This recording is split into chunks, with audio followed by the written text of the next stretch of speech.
te agradecer, Senhor, por esta oportunidade e te pedir, Pai, que Tu me use para transmitir aquilo que Tu colocasse na minha mente e desceu ao meu coração. Pai, Tu és a minha salvação, o meu Redentor, o meu porto seguro e a minha rocha. Amém. Então, Pai, me dirige neste momento no qual eu vou professar algumas palavras através de uma mensagem, que todas elas venham do alto. No nome precioso e glorioso de Jesus. Amém. Amém. Amém. Bom dia, irmãos. Eu quero falar com vocês hoje sobre um tema que ele entra em algo que temos como a fé. E o tema ao qual essa mensagem veio ao meu coração é que a falta de fé, ela gera medo. A falta de fé, ela gera medo. E sobre esse texto que nós lemos, acompanhamos agora, ele tem uma peculiaridade, ele tem algo interessante. Eu não sei se vocês sabem, mas a gente fala Mar da Galileia, Mar da Galileia, Mar da Galileia, associa logo a uma praia. A nossa paróquia, ela teve esse nome. O bispo, já de imediato, quando viu que era em Maria Farinha, ele a batizou de Paróquia Galileia. Estamos próximos ao mar, né?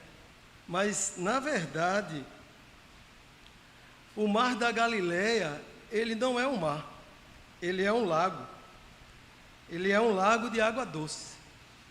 Eu não sei se vocês sabiam disso. Ele mede 21 quilômetros de comprimento por 14 de largura. E ele está a 220 metros abaixo do nível do mar Mediterrâneo. Não é pouca coisa. 220 metros do nível do Mediterrâneo, ele está abaixo. No seu lado oriental tem os montes Golan e ao seu lado ocidental as montanhas da Galileia. Ao norte fica um grande monte chamado Hermon.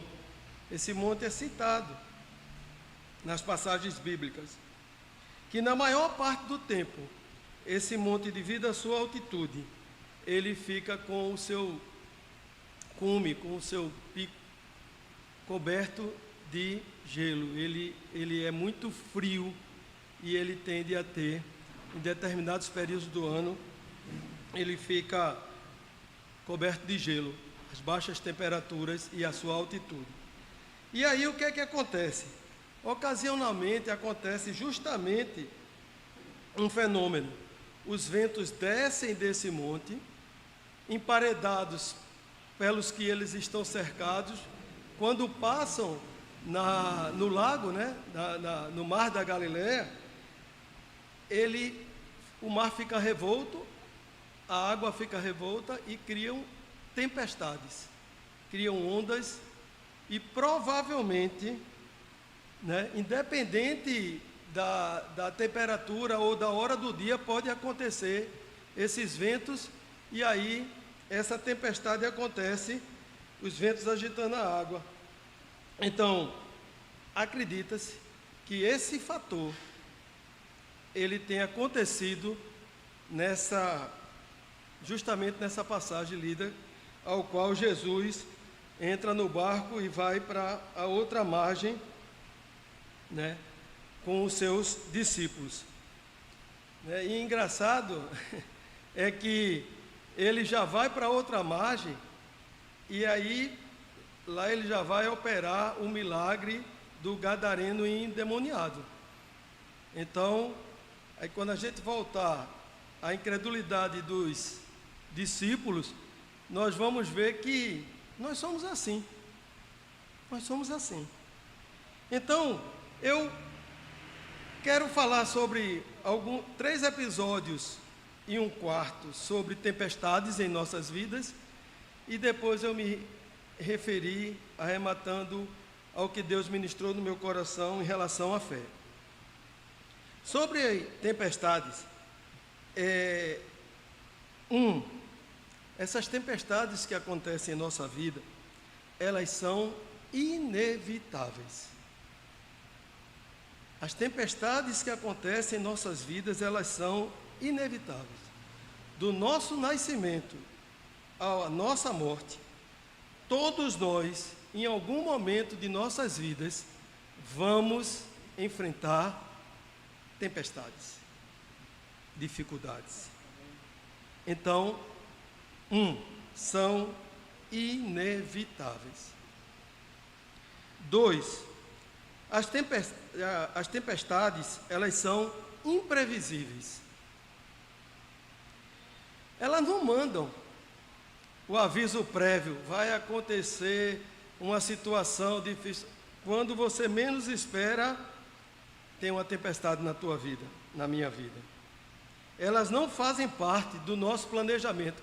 Nós não planejamos o nosso dia a dia com um problema que a gente... eu vou sair com o carro, mas o meu carro pode furar o pneu. Pode, mas você não planeja isso não. Você acha que vai e volta naquele determinado horário, vai chegar no horário. Enfim, elas não fazem parte dos planos de nossas vidas. As tempestades não fazem parte. Você não faz um planejamento de vida dizendo, não, mas em tal período, sabemos, diante de tudo aquilo que acontece em nossas vidas, que podem acontecer. Temos de estar preparados para isso também. Mas assim, elas são imprevisíveis. Elas, quando acontecem, elas mexem profundamente com a nossa estrutura, podendo deixar danos profundos. Tem tempestades que são tão fortes em nossas vidas, que elas podem ocasionar danos profundos. Por exemplo, um acidente automobilístico é um dano profundo e é algo que você não planeja. Um dia vai acontecer um acidente comigo, né? Um diagnóstico de doença.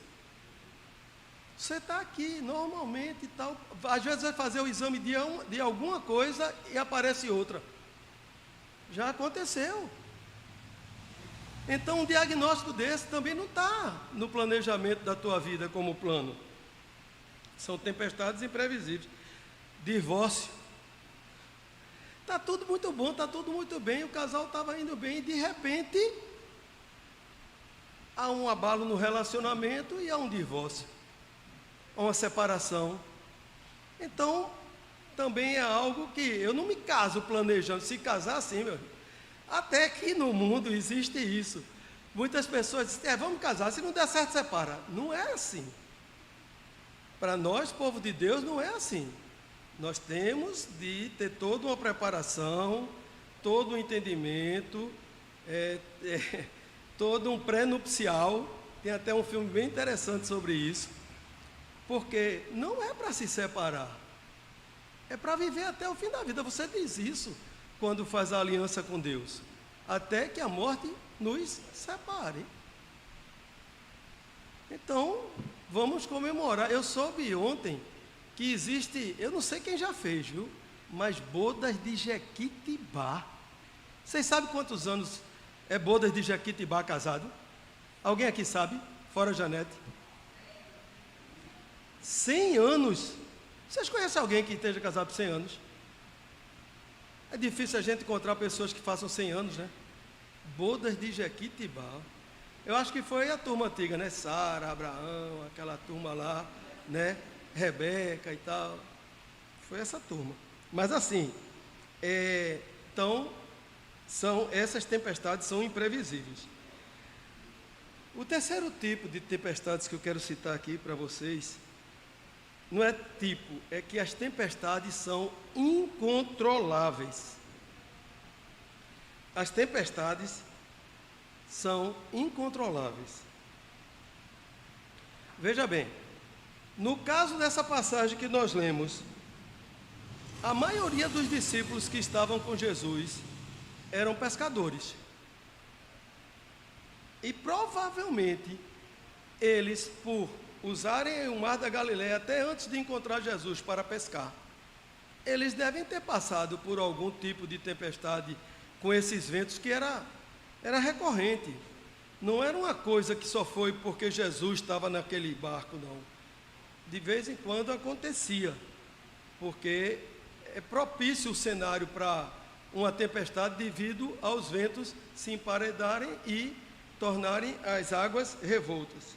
Então, eles provavelmente já haviam passado por isso, mas essa foi diferente. Essa foi diferente. Jesus estava no barco. Essa foi diferente. E se a gente fizer uma analogia com a nossa vida, também vamos ver que as tempestades acontecem, às vezes, fogem do nosso controle. Acontecem coisas da nossa vida que fogem do nosso controle. Embora, pode ser que nós já tenhamos passado por algum momento similar àquele e tenha resolvido. Mas tem uns que acontecem parecidos com aquele com o qual nós já passamos e obrigatoriamente nós não teremos o controle porque já passamos. Então pode ser mais grave, pode ser mais contundente, pode ser de outra maneira. E aí o que é que acontece? As tempestades, quando fogem ao nosso controle, podemos dizer com certeza que elas são incontroláveis. Aí voltando à história de um dos exemplos que eu citei aqui. Você pode estar num relacionamento muito bom e depois ter uma mudança repentina do seu cônjuge. E aí isso vai gerar um problema no seu relacionamento. Você pode ter o domínio dos seus filhos e, numa determinada idade, que às vezes a gente chama rebelde sem causa, os seus filhos se rebelarem e entraram no processo de desobediência, e aí a coisa foge do teu controle também. Está entendendo? Você pode estar muito bem no seu trabalho e, em determinado momento, ou numa mudança de um chefe seu ou qualquer coisa parecida, você ter problemas sérios que vão fugir ao teu controle, né? Uma mudança, por exemplo, de gerente ou diretor da Petrobras. Aí tem um cara competente ali, trabalhando, fazendo dele, mas aí o que é que acontece? Entra um cara com outra mentalidade, com apadrinhamento e começa a minar, mas você não era aquilo que você esperava, está fora do seu controle, mas às vezes Deus premia homens que perseveram e mostram sua personalidade, seu caráter e não se deixam levar com os demais. É assim que funciona. Crise financeira é outro problema que foge ao teu controle. Eu não vou entrar no mérito de como aconteceu, porque muitas vezes são escolhas erradas nossas. Mas às vezes pode ser um sócio que deu um golpe em você, pode ser um assalto, pode ser... Hoje os hackers estão entrando com uma facilidade enorme nas contas, e você pode entrar numa crise dessa e fica fora de controle.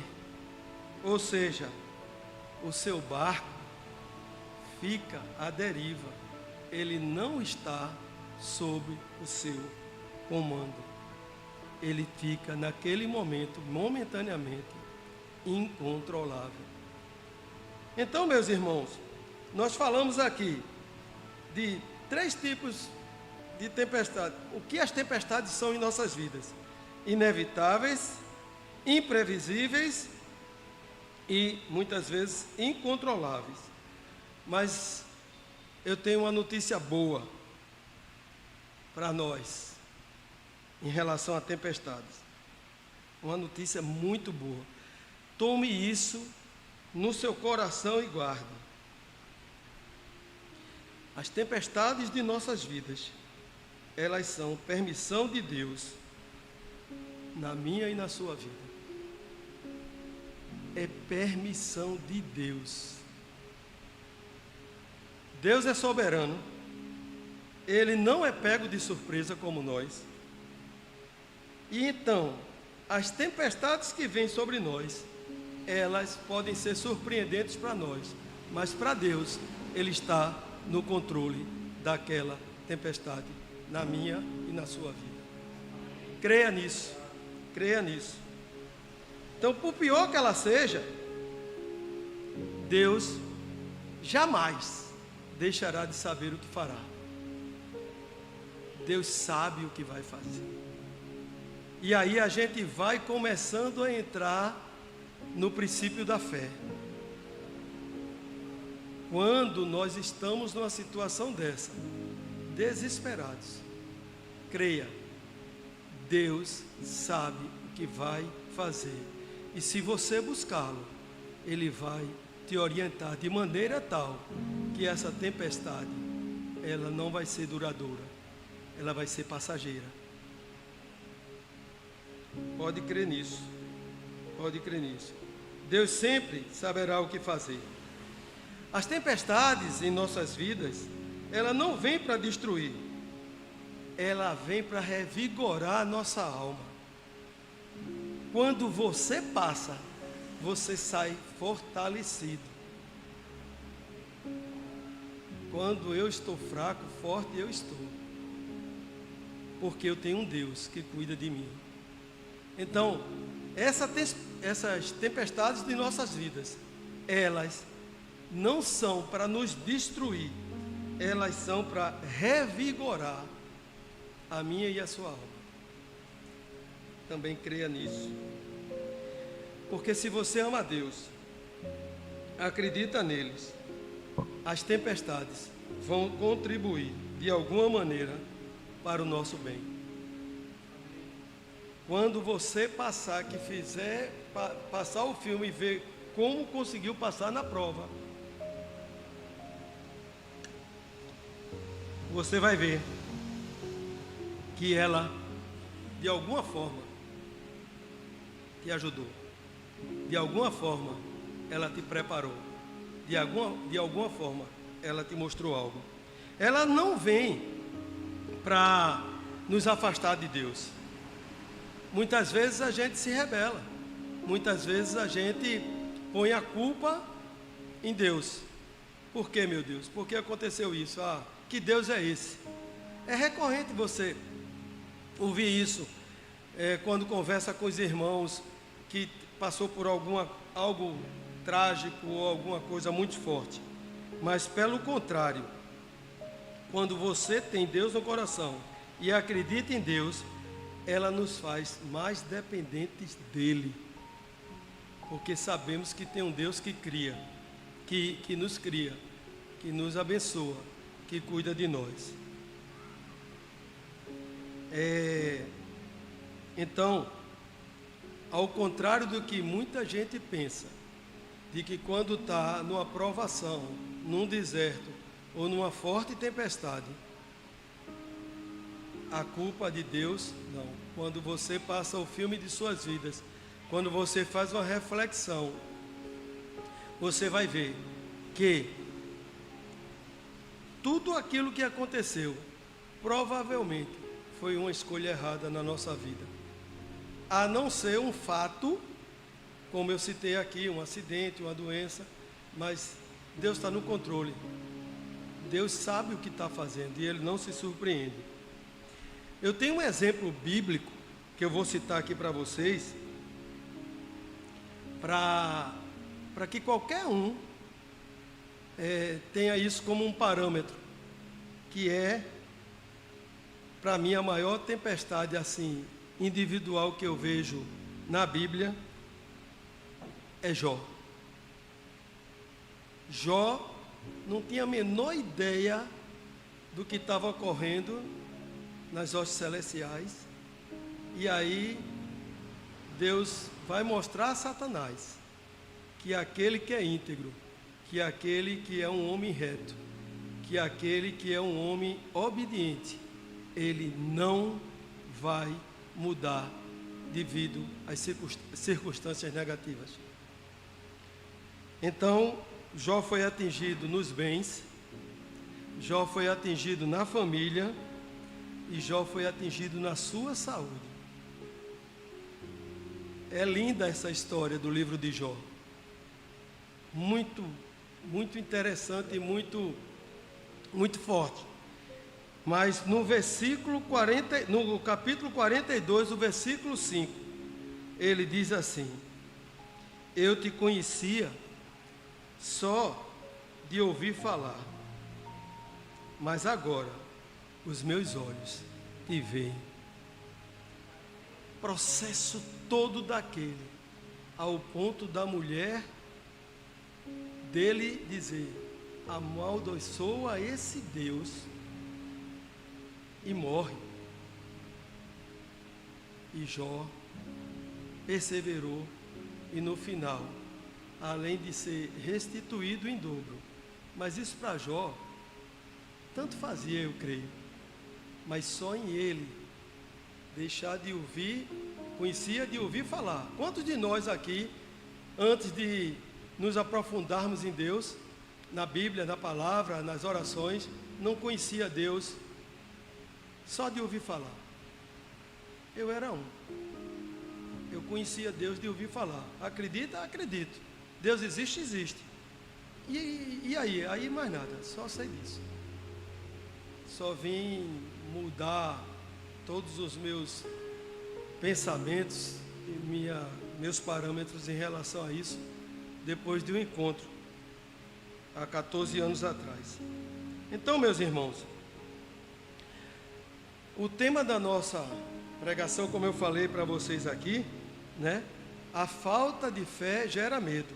Nos dos versículos, Jesus pergunta, o 26, por que vocês são tão medrosos, homens de pequena fé?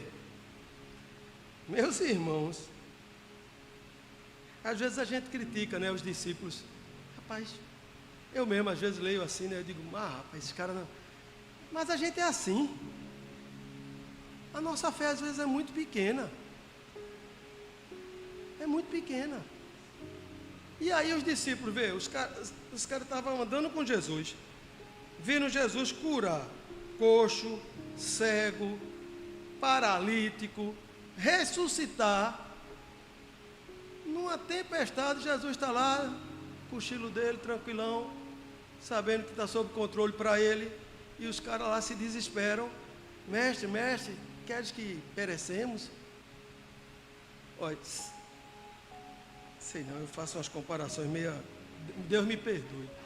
Mas se eu fosse acordado de um negócio desse assim, Janete sabe, quando me acorda fora de hora, num cochilo, meu mau humor desce de zero. Eu acordo enjoado. Aí Jesus estava lá no cochilinho. Tem até um dos evangelhos, não é, profeta, que fala que ele estava num travesseiro. Ó, ali, tranquilo e tal. Aí o cara, Jesus, tempestade e tal, nós vamos afundar. Homens de pouca fé, mas somos nós. Temos pouca fé. Não acreditamos como deveríamos acreditar em Deus. Não acreditamos. Mas eles já tinham visto isso tudo, estavam caminhando com Jesus e duvidaram. Paciência. Então, meus irmãos, eu quero falar para vocês. Se os discípulos foram questionados por Jesus, homens de pouca fé, né? Como está a nossa fé? Como está a nossa fé? Em Hebreus 11, de 1 a 3. Hebreus 11, de 1 a 3. Deixa eu dar uma... ali ou aqui. Tem uma definição de fé muito interessante. Bem, vamos dizer assim, plausível. A fé, ora, a fé, Hebreus 11, Ora, a fé é a certeza de coisas que se esperam, a convicção de fatos que não se veem. Teoricamente, no 2 diz assim: pois pela fé os antigos obtiveram bom testemunho. E no 3 diz assim: pela fé entendemos que o universo foi formado pela palavra de Deus, de maneira que o visível veio a existir das coisas que não são visíveis. E aí eles falam os primeiros heróis. E quando você lê esse capítulo 11 de Hebreus, aí você vai ver vários exemplos de fé.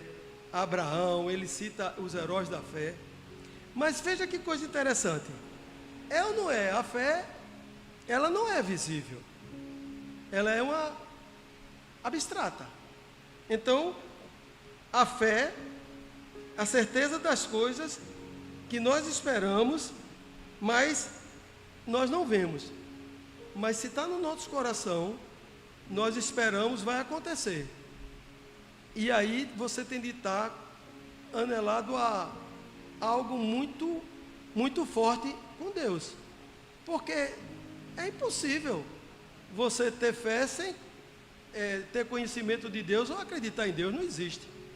É fé em outras coisas, mas não é a fé cristã, né? Depois ele diz: os antigos obtiveram um bom testemunho, porque Abraão sai da parentela dele, tinha uma situação financeira muito boa, mas obedece a Deus.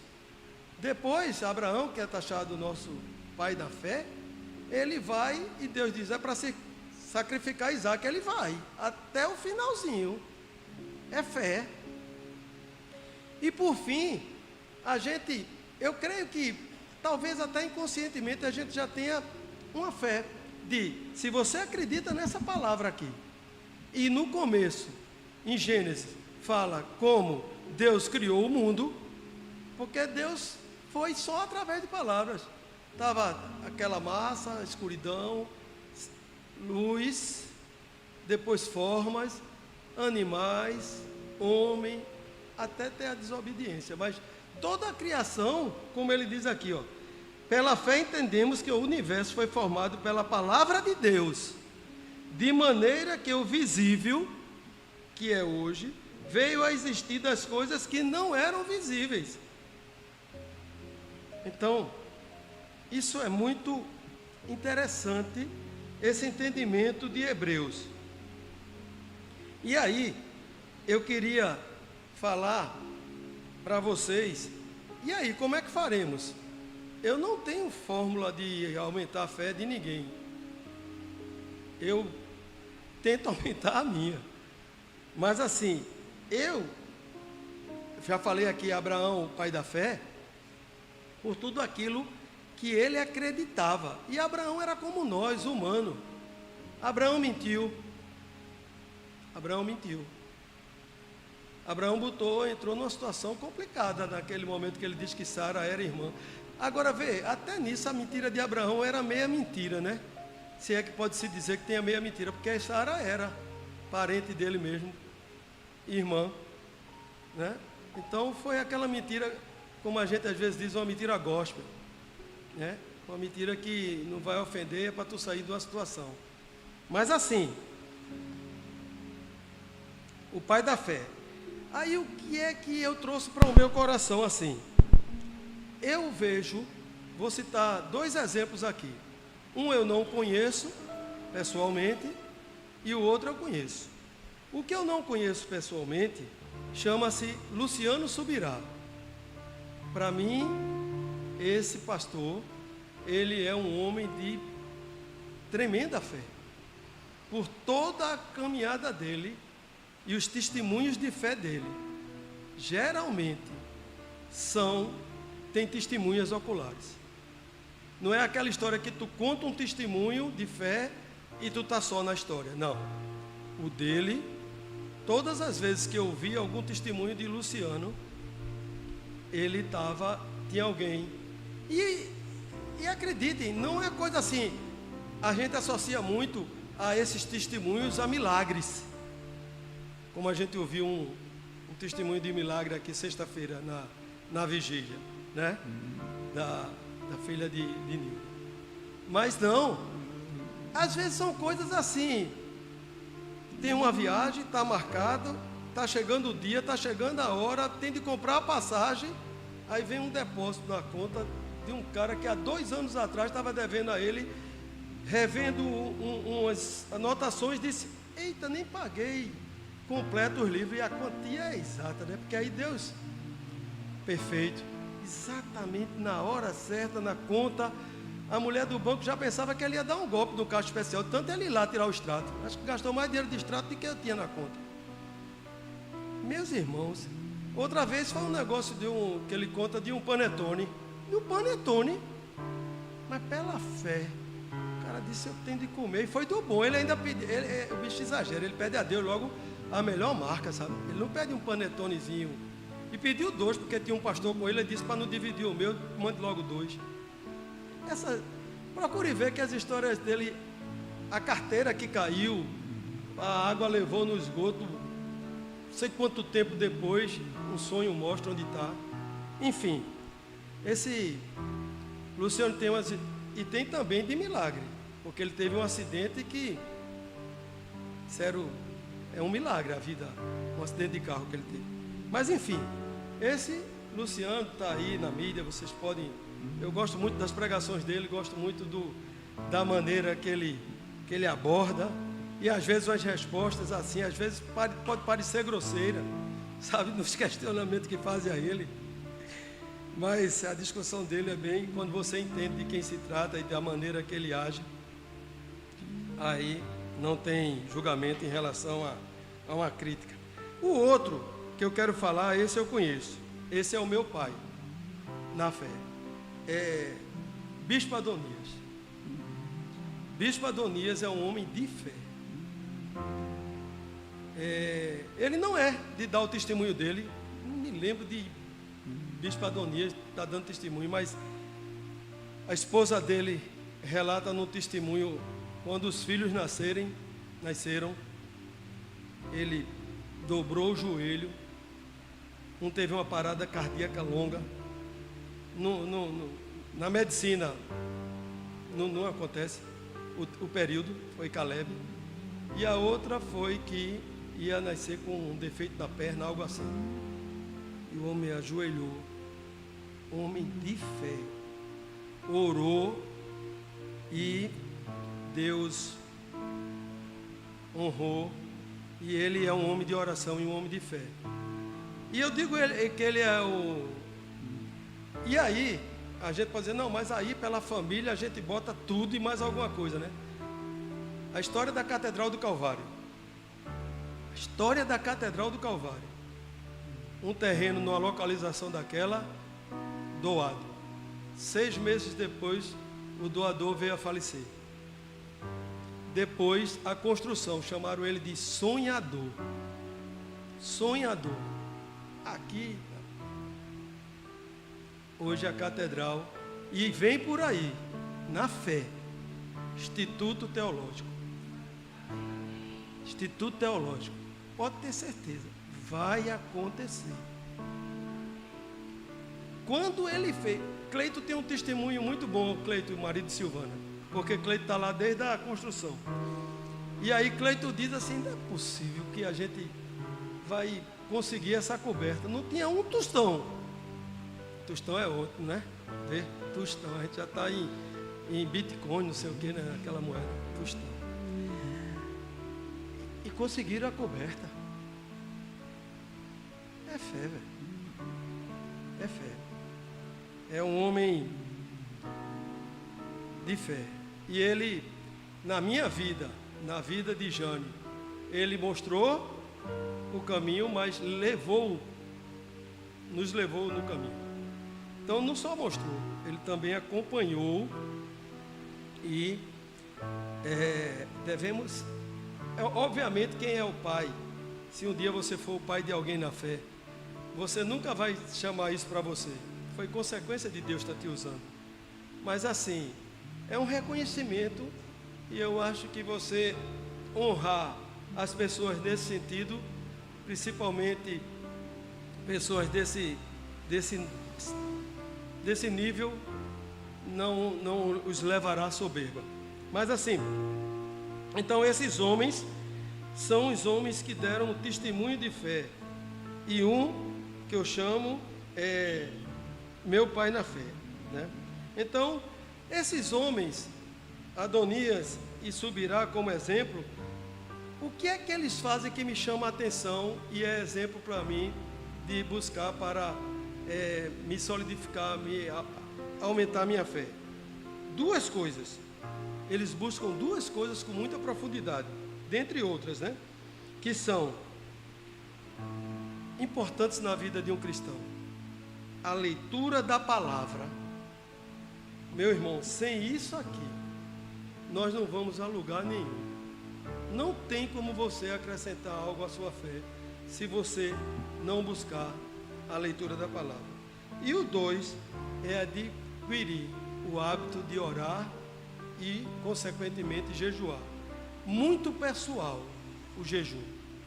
Muito pessoal. É você e Deus, e não faça aquilo por fazer, nem faça aquilo para mostrar que fez. Mas a oração é uma busca que temos de ter para fortalecer a nossa fé.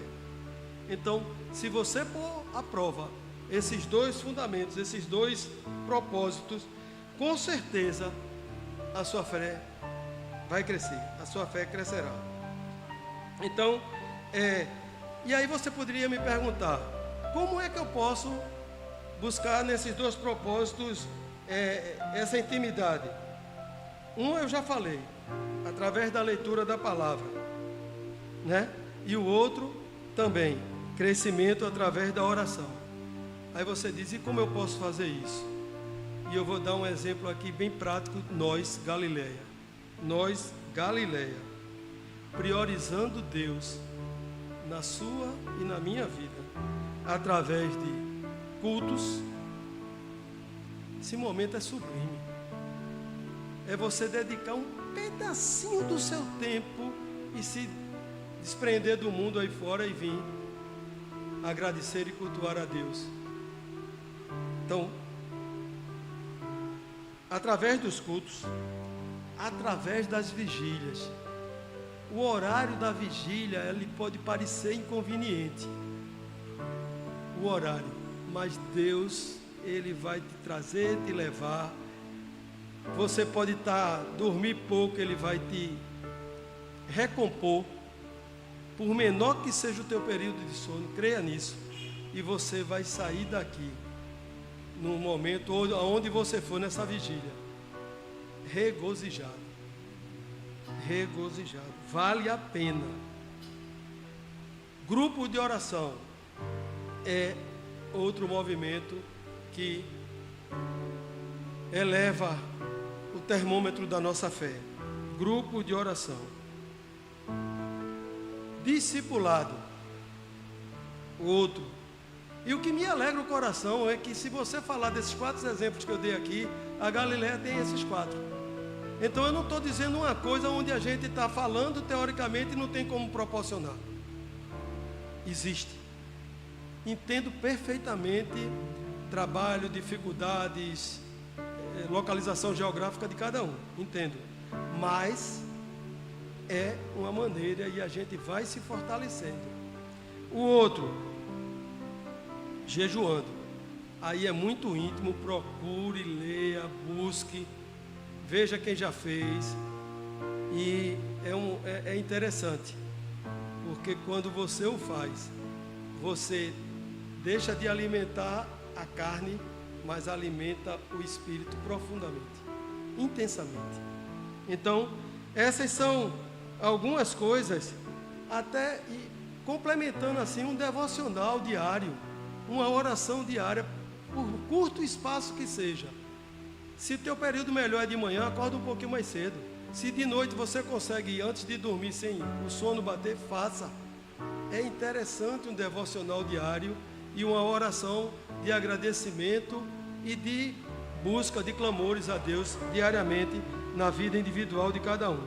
Então, eu creio que você buscando isso, a sua fé, ela será encorpada. ela será encorpada. Então, meus irmãos, concluindo, eu quero dizer a vocês que, como eu falei no início da reflexão, as tempestades virão, porém serão para o fortalecimento da nossa fé. As tempestades virão e elas serão para o fortalecimento da nossa fé. Vamos orar por isso? Santo e eterno Deus, querido Pai, graças te damos, Senhor. Pai, nós queremos sair daqui, Pai, fortalecidos. Fortalecidos, uma palavra tão pequena, 2 letras, porém de um potencial enorme. Porque, Pai, a fé é uma intimidade contigo, de aproximação, de acreditar totalmente na tua existência, no teu mover, na tua soberania, que tu és o dono do ouro e da prata de nossas vidas. Tu nos trouxeste ao mundo, tu nos levarás desse mundo, mas tu nos propõe algo, Senhor, que é maravilhoso, que é a vida eterna. Teu Filho na cruz do Calvário venceu a morte, ressuscitou e nos dá esta oportunidade também de fazermos junto com Ele. Então, que nós, Pai, saiamos daqui fortalecidos em nossa fé e buscando cada vez mais intimidade contigo. No nome precioso e glorioso de Jesus. Amém.